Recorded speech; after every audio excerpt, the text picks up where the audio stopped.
مفتی طارق مسعود special. یہ جو غزہ پہ بمباری ہو رہی ہے نا، مظلوم مر رہے ہیں، ہمیں ترس آتا ہے تو کیا اللہ کو نہیں آتا ہوگا؟ لوگ دیکھتے ہیں نا ویڈیوز میں بچوں کیسے خون میں لپٹے ہوئے، کیسا دل پگھلتا ہے. آپ کیا سمجھتے ہو اللہ کو کچھ نہیں ہوتا؟ اللہ میں حلم بہت ہے. اللہ کہتے ہیں لا تحسبن اللہ غافلا عما یعمل الظالمون. ہمیں بس اشکال ہوتا ہے نا، اے اللہ تو بڑا ظالم ہے، معاذ اللہ کچھ بھی نہیں کر رہا. ہم اپنی حکومتوں سے مطالبہ کرتے ہیں کچھ کرو، لوگوں سے مطالبہ کرتے ہیں کچھ کرو، تو اللہ تو کون سا معاذ اللہ کچھ کر رہا ہے؟ اللہ جواب میں کیا کہتے ہیں؟ لا تحسبن اللہ غافلا عما یعمل الظالمون. ظالم لوگ جو کچھ کر رہے ہیں اللہ کو ہرگز ان سے غافل مت سمجھو. اے اللہ جب تو سب دیکھ رہا ہے، غافل بھی نہیں ہے، عذاب کیوں نہیں دیتا؟ انما یؤخرہم لیوم تشخص فیہ الابصار. اللہ کہتے ہیں میرا حلم ہے، حلم برداشت، میں نے ایک دن رکھا ہے حساب و کتاب کا، اس وقت تک میں ظالم کو مہلت دیتا ہوں. دنیا میں بہت کچھ غلط ہوگا، اس سے بھی زیادہ غلط ہوا ہے دنیا میں. اور اے بھائی پیغمبر زکریا علیہ السلام، پیغمبر کا کتنا بڑا مقام ہوتا ہے. آج کسی ہم جو عبید اللہ بن زیاد کوفہ کا گورنر، اس پہ لعنتیں کیوں بھیجتے ہیں؟ حسین ابن علی کو قتل کیا نا اس نے کربلا میں، نبی کے نواسے کو. پوری دنیا میں کوئی ہے جو اس کا نام احترام سے لے ابن زیاد کا؟ تو اتنے بڑے بڑے ظلم ہوئے، اللہ نے اسے کچھ کیا؟ وہ پھر بھی گورنر رہا، نہ معزول ہوا، دندناتا رہا، اپنی طبی موت مرا ہے وہ. آپ خود اندازہ لگاؤ، آج کسی نیک آدمی کو کوئی قتل کرتے انسان کی روح کانپ اٹھتی ہے. نبی کے نواسے کے قتل پہ کیا ہوا ہوگا؟ یعنی کتنا بڑا جرم ہے نا. اور وہ گردن کاٹ کے نبی کے نواسے کی قاتل نے معاذ اللہ ابن زیاد کے سامنے لا کے رکھی ہے، سامنے لا کے رکھے. کیا یعنی ذرا سا انسان کے سینے میں دل ہو، کانپ جاتا ہے، یہ بات سن کے کانپ جاتا ہے. اور وہ بدبخت کیا کر رہا تھا؟ چھڑی سے آپ کے ہونٹوں کو ٹچ کر رہا تھا. وہاں صحابی رسول نے فرمایا کہ بس کر، میں نے محمد صلی اللہ علیہ وسلم کو کئی بار ان ہونٹوں پہ اپنے ہونٹ رکھتے ہوئے دیکھا ہے. اتنا بڑا مقام ان ہونٹوں کا کہ ان ہونٹوں پہ نبوت کے ہونٹ ٹچ ہوئے. کتنا بڑا ظلم ہوا. تو کوئی زلزلہ آیا؟ کوئی آسمان پھٹا؟ بولو نا، کچھ بھی نہیں ہوا. کیوں؟ یہ آیت بار بار ہمیں تسلی دیتی ہے، لا تحسبن اللہ غافلا. اللہ کہتے ہیں اللہ کو غافل مت سمجھو. اللہ میں حلم ہے، برداشت ہے. زکریا علیہ السلام تو پیغمبر تھے، کتنے مبارک پیغمبر. قرآن نے کیسا تذکرہ کیا زکریا علیہ السلام کا. سورہ مریم اٹھا کے دیکھو، جس سے پتہ چلتا ہے اللہ کو زکریا علیہ السلام سے کتنی محبت تھی. یا زکریا انا نبشرک بغلام اسمہ یحییٰ لم نجعل لہ من قبل سمیٰ. زکریا علیہ السلام بوڑھے، بیوی بانج، ساری زندگی اللہ سے دعائیں مانگتے رہے، محراب میں عبادت کرتے رہے ہیں ساری زندگی. اتنے محبوب پیغمبر. پھر اللہ کہتے ہیں ہم نے زکریا کو بڑھاپے میں خوشخبری دی، انا نبشرک بغلام، اے زکریا تجھے لڑکا بھی ملے گا، اور اس کا نام ہم پہلے سے بتا دیں یحییٰ ہوگا. اور اس نام کا اس سے پہلے اس کائنات میں کوئی شخص، کوئی بیٹا نہیں گزرا. یہ نام بھی ہم سلیکٹ کر کے دے رہے ہیں. اور سیدن و حصورا، وہ سردار ہوگا، انتہائی درجے کا پاک دامن شریف ہوگا. اور یا یحییٰ خذ الکتاب بقوہ، اس کو نبوت ملے گی. کتنے بڑے فضائل زکریا علیہ السلام کے کہ ان کو ایسے بیٹا مل رہا ہے. معمولی تھے کیا جن کو؟ پھر وہ کہہ رہے ہیں اللہ بڑھاپے میں مجھے کیسے بیٹا ملے گا، میری بیوی تو بانج ہے بھائی. اللہ جواب میں کیا کہتے ہیں؟ قد خلقتک من قبل، اے زکریا میں نے تجھے پانی سے انسان بنا دیا، تو بڑھاپے میں تجھے اولاد نہیں دے سکتا. پھر اللہ کہتے ہیں میں زکریا کو یہ پروٹوکول کیوں دے رہا ہوں؟ انہم کانوا یسارعون فی الخیرات. زکریا اور اس کی بیوی نیکیوں میں ایک دوسرے سے بڑھ چڑھ کے حصہ لیا کرتے تھے. وَيَدْعُونَنَا رَغَبًا وَرَهَبًا، راتوں کو اٹھ کے ہمارے سامنے ہاتھ پھیلا کر ہم سے جنت مانگا کرتے تھے اور جہنم سے پناہ. یعنی نیک لوگوں کی ساری صفات کس میں تھیں؟ زکریا علیہ السلام میں. حشر کیا بنی اسرائیل نے ان کا. زکریا علیہ السلام کو اس بڑھاپے میں دشمنی میں پکڑ کے ان کے سر پہ آرا چلا کے 2 ٹکڑے کیے. کوئی عذاب نہیں آیا اللہ کی طرف سے. سمجھ میں نہیں آ رہی بات؟ تو آپ کیا سمجھ رہے ہوگے اللہ ایسے ہی بیٹھا ہوگا، اس کو غصہ نہیں آ رہا ہوگا؟ اے بھائی اللہ یہ کہہ رہا ہوگا میرے پیغمبر کو تم نے اس طرح سے چیر دیا, کچھ بھی نہیں ہے, نا نا نا نا. اللہ کہہ رہا ہے آنے دو, آنا کس کے پاس ہے؟ میرے پاس. تو اللہ کا غضب انسانوں کے غضب سے کروڑہ گنا زیادہ, لیکن وہ غضب کا اظہار کیوں نہیں کرتا فوراً؟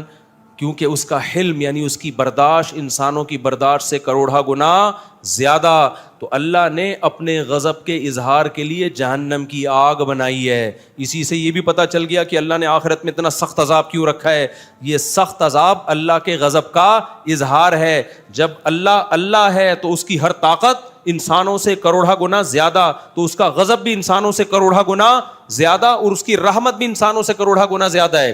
تو اس کی رحمت کا اظہار جنت کی صورت میں ہوگا, جس سے پتہ چلے گا کہ رحمت کہتے کس کو ہیں, اور اس کا غضب ظاہر ہوگا آگ کی صورت میں, جس سے پتہ چلے گا کہ غضب کہتے کس کو ہیں. تمہیں کیا پتا کہ غصہ کیا ہوتا ہے؟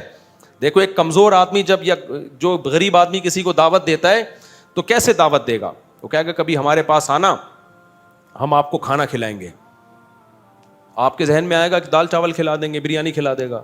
بڑا سیٹ جب کہے گا نا بیٹا ہماری دعوت میں آنا, پتہ چلے گا کہ دعوت کہتے کس کو ہیں. اور جو بڑا بدماش ہوتا ہے وہ جب ناراض ہوتا ہے نا, وہ کہتا ہے بیٹا ابھی تو نے غصہ دیکھا نہیں ہے, جب میں تجھے ٹارچر کروں گا نا تجھے پتہ چلے گا کہ میرا غصہ ہے کیا. تو انسانوں کے غصے ہیں. تو اللہ نے آگ میں جلانے کا انتظام کیا. اللہ ہم سب کو اس آگ سے بچائے. یہ آگ کیا ہے؟ اللہ کے غضب کا اظہار ہے. یہ ایتھیسٹ لوگ کہتے ہیں نا جہنم میں آگ کیوں؟ بھائی اللہ کے غضب کا اظہار ہے, تو وہ اللہ ہے تو اس کے غضب کا اظہار ایسے ہی ہوگا. تو اللہ کہتے ہیں جب یہ انگلیاں چبائیں گے تو اللہ کہے گا جب تمہیں اللہ کی طرف بلایا جاتا تھا تو آج تمہیں اپنے اوپر جتنا غصہ آ رہا ہے ہمیں تم پر اس سے بھی زیادہ اس وقت غصہ آتا تھا. فتکفرون, تم جب انکار کرتے تھے. تو وہ جواب میں کیا کہیں گے؟ ربنا امتنا اثنتین واحییتنا اثنتین, اے اللہ تو نے ہمیں 2 دفعہ موت دی, ہم نے اپنی آنکھوں سے دیکھ لیا. ایک موت تو ہماری پیدائش سے پہلے, وہ بھی ہم مردہ ہی تھے نا, اور پیدا کر کے تو نے ہمیں دوبارہ موت دی, یہ 2 قدرت دیکھی ہم نے. پھر تو نے ہمیں 2 زندگیاں دیں, ایک زندگی تو ہم نے دیکھ لی تھی, دوسری ہماری سمجھ میں نہیں آتی تھی کہ بار بار کہتے تھے کون پیدا کرے گا, دوبارہ کیسے پیدا ہوں گے. تو خود اپنی بے عقلی بتا رہے ہوں گے کہ جو موت دے کے زندگی دے سکتا ہے وہ دوبارہ زندہ کیوں نہیں کر سکتا. تو کہیں گے اللہ ہم نے دوسری زندگی بھی اپنی آنکھوں سے دیکھ لی, مان لیا کہ حساب و کتاب ہے, لیکن اس وقت ماننے کا کوئی فائدہ نہیں ہوگا. جہنمی جب جہنم میں جائیں گے تو کیا کریں گے؟ اپنے دانتوں سے اپنی انگلیاں چبائیں گے, غضبناک ہوں گے کہ کاش ہم اللہ اس کے رسول کی دعوت پر لبیک کہہ دیتے. کاش کہ یہ لوگ نا اپنی انگلیاں چبائیں گے جہنم میں نفرت سے, اپنے اوپر نفرت سے. تو اللہ پتہ ہے کیا کہیں گے؟ ان الذین کفروا ینادون, ان کو پکارا جائے گا اللہ کی طرف سے, فرشتے پکار کے کہیں گے لمقت اللہ اکبر من مقتکم انفسکم, آج تمہیں اپنے اوپر بہت غصہ آ رہا ہے. جب تمہیں اللہ کی طرف بلایا جاتا تھا اور تم اگنور کرتے تھے اور کہتے تھے ہٹو یہ مولوی لوگ آ جاتے ہیں دین کی باتیں کرنے کے لیے, ہر وقت نماز, ملک کی ترقی اصل کیا ہے؟ انگریز چاند پہ پہنچ گیا اور یہ کہہ رہے ہیں زنا مت کرو. انگریز جناب جاپان نے ایسی ٹرینیں ایجاد کر لی ہیں سیکنڈ میں یہاں سے وہاں, اور یہ کہتے ہیں زنا مت کرو, شراب مت پیو. بھائی ان چکروں سے نکلو, ٹرینوں میں بیٹھو, زوں کر کے یہاں سے وہاں پہنچو. تو کیا ہوگا؟ یہاں سے وہاں پہنچ جائے گا بھائی, بالآخر پہنچنا تو قبر میں ہی ہے نا. ہم اس کے قائل ہیں کہ ٹرینیں ایسی ہی ہونی چاہیے جیسے جاپان میں. ایسا نہ ہو کہ ہم یہ جو بدحالی ہے ملک میں اس کو ہم اپریشیٹ کر رہے ہیں یا پروموٹ کر رہے ہیں, ان حکمرانوں کو ہم اپریشیٹ کر رہے ہیں یا اس بدحالی کو پروموٹ, ایسا نہیں ہے. لیکن پہل کیا ہے؟ پہلے اللہ کے اپنے بارے میں پوچھے گا, ٹرینوں کے بارے میں بعد میں سوال ہوگا. اور ہم اللہ کے ہو گئے تو ٹرینیں بھی ٹھیک ہو جائیں گی. یہ ٹرینیں بھی تو اسی وجہ سے خراب ہیں کہ کرپشن ہے. اگر اللہ کا خوف ہوگا تو کرپشن ختم. 2 چیزوں سے ہوتی ہے, اللہ کے خوف سے یا قانون سے. انگریزوں نے قانون مضبوط کر لیا, وہاں بھی اللہ کے خوف سے نہیں ہے اتنا زیادہ کوئی مسئلہ, قانون بہت سخت ہے اس لیے کرپشن نہیں ہے. ہمارے ہاں تو بھائی قانون بھی نہیں ہے, اللہ کا خوف بھی نہیں ہوگا, تو برباد ہو جائیں گے ہم لوگ. تو اللہ کیا فرمائیں گے ان سے کہ جب تمہیں دنیا میں اللہ کی طرف بلایا جاتا تھا اور تم تکبر کرتے تھے تو اللہ کو تم پر اس سے بھی زیادہ غصہ آتا تھا جتنا تمہیں آج اپنے اوپر آ رہا ہے, اس سے بھی زیادہ غصہ آتا تھا. لیکن دنیا دار آدمی کیا کہتا ہے کہ کچھ بھی نہیں ہو رہا بھائی, میں نماز چھوڑ دیتا ہوں, کچھ بھی نہیں ہوتا, میں زکوٰۃ نہیں دیتا, کچھ بھی نہیں ہوتا, میں سود کھاتا ہوں, کچھ بھی نہیں ہوتا, میں زنا کرتا ہوں, کچھ بھی نہیں ہوتا. تو اللہ کہتے ہیں کہ مجھے اس سے بھی زیادہ غصہ آتا تھا جتنا تمہیں آج آ رہا ہے. فرق تم میں اور مجھ میں یہ ہے کہ تم میں حلم نہیں ہے, برداشت نہیں ہے, مجھ میں کیا ہے, حلم ہے. میں نے کہا ایک وقت رکھا ہے حساب و کتاب کے لیے. تو اس لیے میرے بھائی اللہ کی نظر میں سب سے زیادہ ویلیو کس کی ہے, اللہ کے آرڈر کی. تو یہ نہیں دیکھا کرو کہ اس سے ہوتا کیا ہے بھائی. اگر ہاں اللہ نے بعض دفعہ آرڈر میں خود ہی لچک رکھ دی ہے, اللہ نے کہا یہ آرڈر ہے, ضروری نہیں ہے.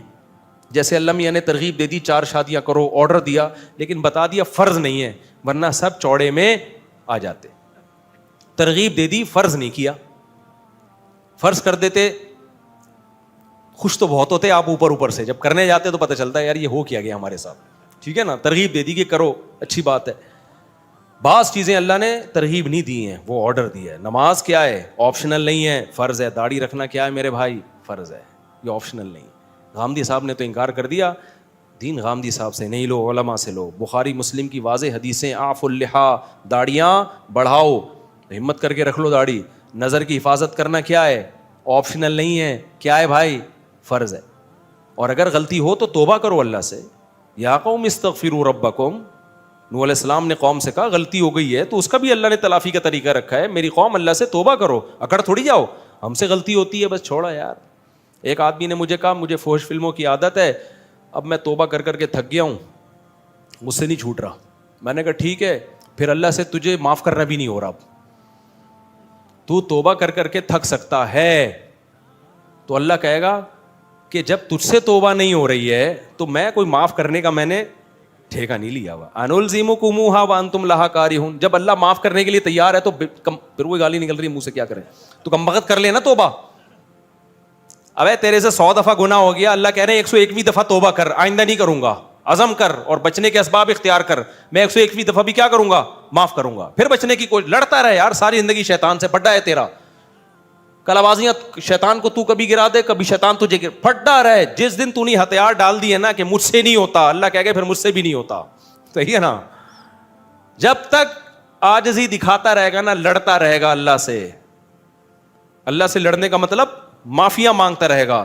تو اللہ کہتا ہے 100 دفعہ توبہ ٹوٹے, 101ویں دفعہ بھی قبول کروں گا میں. جہاں ہتھیار ڈال دیے مفتی صاحب مجھ سے نہیں چھوٹ رہی, میں چھوڑو یار, اب تو بس چھوڑو, پھر جاؤ جہنم میں, اللہ کہے گا جاؤ. اس لیے بھائی گناہ ہو بھی رہے نا تو توبہ کا تعلق اللہ سے ختم مت کرو, پھر چھوڑو. بد نظری ہو گئی پھر توبہ کرو, پھر ہو گئی پھر توبہ کرو, پھر ہو گئی پھر توبہ کرو. پریشان ہو کے توبہ کرو, کسی بھی طرح سے کرو بھائی, چھوڑنے کی کوشش میں لگے رہنا ہے. کوشش جس دن چھوڑ دی نا تو اللہ کہے گا جب تو خود جہنم پہ مطمئن ہو گیا ہے تو پھر ہم تجھے زبردستی نہیں بچاتے. اللہ تعالیٰ کہ نہیں تو کودنا چاہ رہا ہے, ہم کہیں نہیں میں نہیں, میں, اللہ کہتے ہیں میں نے جہنم بھی کسی سلسلے میں بنائی ہے. ٹھیک ہے نا, اس میں بھی کسی کو بھیجنا ہے میں نے, یہ خالی نہیں رہے گی. جیسے ہمارے یہاں گورنمنٹ نلکے لگاتی ہے تو پانی کے لیے, لیکن وہ اکثر خالی رہتے ہیں. تو ہم گورنمنٹ سے کہتے ہیں کس سلسلے میں آپ نے لائنیں بچھائی تھی, گورنمنٹ کہتی ہے سلسلہ چھوڑو, پانی نہیں ہے. تو اللہ کے یہاں ایسی دھاندلی نہیں ہے کہ اللہ جہنم بنا دے اور کہ جائے گا, اس میں کوئی بھی نہیں. بنائی ہے اللہ کو پتا تھا اس کو بھروں گا میں انسانوں سے اور جنات سے. اسی طرح اللہ نے جنت بنائی اور اس میں بھی بہت سارے لوگ جائیں گے, 2-4 آدمی نہیں جائیں گے. 2-4 اسکالر کہتے ہیں کہ ہم ہی جائیں گے, ایسا دین پیش کرتے ہیں کہ یہی ہیں باقی سارے گھاس کھا رہے تھے. ایسا نہیں ہے بھائی, جنت میں بھی بہت بڑی تعداد میں لوگ جائیں گے. اگر یہ سارے گمراہ ہوتے, یہ سارے علماء صلحاء حنفی مالکی شافعی 99% تو یہی ہیں, حنفی مالکی شافعی حنبلی, باقی 1% ہیں جو کسی فقہ کو فالو نہیں کرتے. تو اگر وہ ٹھیک ہیں, یہ سارے غلط ہیں, تو پھر تو جنت میں کون جائے گا بھائی, 4-6 آدمی جائیں گے میرا خیال ہے. تو اس لیے یہ ٹائم ہی کا پتہ نہیں چل رہا مجھے یار. تو نماز تو اچھا 9 بجے ہے, میں سمجھ رہا ہوں, شکر ہے. تو بس ختم کر رہا ہوں میں. تو میں ٹاپک کہاں سے لے کے چلا تھا, کدھر نکل گیا میرے بھائی. اس لیے کہاں سے ہم چلے تھے, وہ جو قرآن کی آیت پڑھی تھی نا کہ اصل تو اللہ نے نافرمانی کی یہ برائی ہر جگہ اللہ نے بتائی ہے کہ جو مذہب کو نہیں مانتے خوشیوں میں اترانے لگتے ہیں اور غموں میں وہ ہاتھ پاؤں ان کے مایوسی ہوتے ہیں. فیئوس قنوط, مایوس ہو جاتے ہیں. تو خوشیوں میں اترانا نہیں ہے. نعمت ملے اللہ کی بھیک سمجھنا ہے. کیا سمجھنا ہے؟ بھیک. اللہ کا شکر ادا کرنا ہے, گناہوں سے اور دور ہونے کی کوشش کرنا ہے. اپنے غریب رشتہ داروں کو گھٹیا نہیں سمجھنا, ان سے تعلق ختم نہیں کرنا. اور جب پریشانی آئے تو بوکھلانا نہیں ہے. کیا کہنا ہے؟ انا للہ و انا الیہ راجعون, ہم اللہ کے لیے اور ہم نے لوٹ کے کس کی طرف جانا ہے بھائی؟ اللہ کی طرف جانا ہے. صبر کرنا ہے اس پہ, بوکھلانا نہیں ہے بھائی. جو مقدر میں تھا ہو گیا. اور ہمیں تو ویسے بھی پریشانیوں میں اس لیے جزا فضا کی اجازت نہیں ہے کہ ہم کون سا اتنے نیک ہیں کہ اللہ میاں ساری چیزیں ہماری سیٹ کر کے چلائے. یا تو ہم سارے بالکل چھٹ چھٹ چل رہے ہوتے ہیں نا, ایک کام تو ہم کرتے نہیں اللہ کے کہنے پہ. پریشانی آتی ہے تو پھر اللہ سے شکایت, یہ کیوں ہو رہا ہے میرے ساتھ؟ تو بھائی تم کون سا ٹھیک چل رہے ہو؟ تو پریشانی میں صبر کرنا ہے, خوشیوں میں آپے سے باہر نہیں ہونا.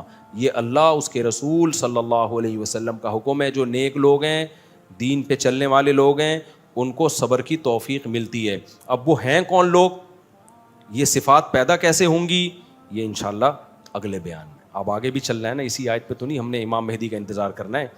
آگے بھی چلیں گے ہم تو انشاءاللہ اگلے ہفتے. پھر میں اس آیت کا اگلا حصہ بیان. یہ اصل میں ہے اتنا اہم حصہ نا کہ اگر پوری زندگی بھی اسی آیت کو بتاتے بتاتے گزر جائے تو اس کا حق ادا نہیں ہو سکتا. اس میں اتنی زبردست اللہ تعالیٰ نے انسان کی ساری برائیوں اور فسادات کی جڑ ہی یہ چیز ہے کہ خوشی میں اترانا اور غموں میں بے صبرا.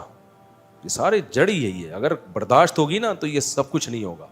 تو تھوڑے سے پیسے آتے ہیں تو اسٹائل ہی چینج ہو جاتا ہے, اور جب جاتے ہیں تو خودکشیوں کے خیالات آنا شروع ہو جاتے ہیں. کھویا مسافر خانہ ہے یار, ٹرین میں جا رہے ہو, کبھی جگہ ملتی ہے کبھی نہیں ملتی, کبھی بس میں جگہ مل جاتی ہے کبھی جگہ نہیں ملتی. سفر ہے, مسافر خانہ ہے, کوئی رہنے کی جگہ تھوڑی ہے. اصل کیا ہے بھائی؟ اللہ کے حکم کو راضی کرنا ہے. تو جنت کی صورت میں کامیابی ملے گی آخرت میں, وہ اصل ہے. اور جہنم کی صورت میں ناکامی ہوگی, وہ ناکامی کیا ہے؟ اصل ہے. اس سے بچنے کی کوشش کرو. تو زکریا علیہ السلام کے بارے میں آتا ہے, اسی کی دعائیں مانگا کرتے تھے. اللہ تعالیٰ ہمیں سمجھنے کی, عمل کی توفیق عطا فرمائے. نماز کے بعد تھوڑی دیر مسائل کا سیشن ہوگا. جو لوگ بیٹھنا چاہیں بیٹھ سکتے ہیں, جانا چاہیں تو جا سکتے ہیں.